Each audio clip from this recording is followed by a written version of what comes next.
தமிழக சட்டமன்ற தேர்தல் தொகுதி பங்கீடு குறித்து திமுக குழுவினருடன் இந்திய கம்யூனிஸ்ட் கட்சியினர் சென்னை அண்ணா அறிவாலயத்தில் பேச்சுவார்த்தை நடத்தி வருகிறார்கள்.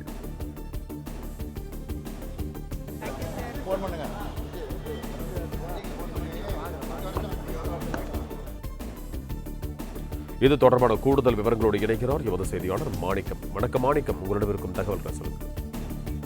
திமுக கூட்டணியில் தொகுதி பங்கீடு தொடர்பான பேச்சுவார்த்தைக்காக இந்திய கம்யூனிஸ்ட் கட்சிக்கு இன்றைய தினம் அழைப்பு கொடுக்கப்பட்டிருந்தது. அதன் அடிப்படையில் இந்திய கம்யூனிஸ்ட் கட்சியுடைய பேச்சுவார்த்தை குழு திமுக பேச்சுவார்த்தை குழுவுடன் இன்றைய தினம் பேச்சுவார்த்தை நடத்தியிருக்கிறார்கள்.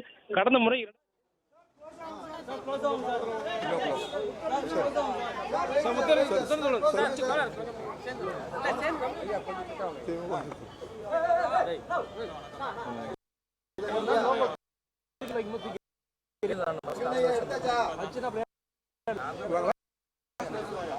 அனைவருக்கும் வணக்கம்.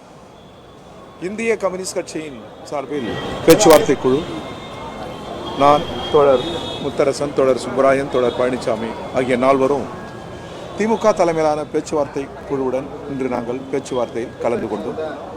பேச்சுவார்த்தை மிக சுமூகமாக மகிழ்வாக நடைபெற்று கொண்டிருக்கிறது. இன்னும் அடுத்து பேச இருக்கிறோம். அடுத்த கட்டத்தில் மீண்டும் நாங்கள் பேச இருக்கிறோம்.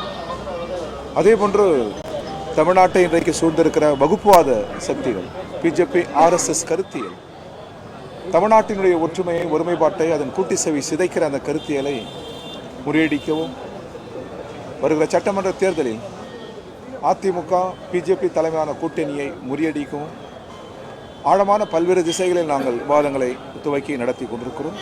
மீண்டும் அடுத்த கட்ட பேச்சுவார்த்தைக்கு நாங்கள் வருகிற போது உங்களை சந்திக்கிறோம்.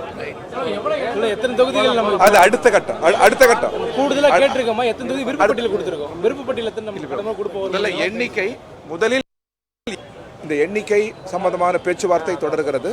அடுத்த கட்டமும் நாங்கள் பேசுவோம். இப்போ தற்போது வரை பேச்சுவார்த்தை சுமூகமாகவே நடைபெற்றுக் கொண்டிருக்கிறது. எல்லாம் நல்லபடியாக நடக்கும். அடுத்த பேச்சுவார்த்தை எப்போ? நாங்கள் ஏற்கனவே கூடுதல் என்று சொல்லியிருக்கிறோம். அதுதான் பேச்சுவார்த்தையில் துவக்கி நடத்தி கொண்டிருக்கிறோம். அடுத்த பேச்சுவார்த்தை அவங்க அழைக்கிற போது உங்களுக்கு சொல்றோம். அவர்கள் அழைக்கிற போது உங்களுக்கு சொல்றோம். பிளே ஸ்டோர் மற்றும் ஆப் ஸ்டோரில் இருந்து பாலிமர் செயலியை QR கோடு மூலம் பதிவிறக்கம் செய்யுங்கள். செய்திகளை உடனுக்குடன் பெறுங்கள்.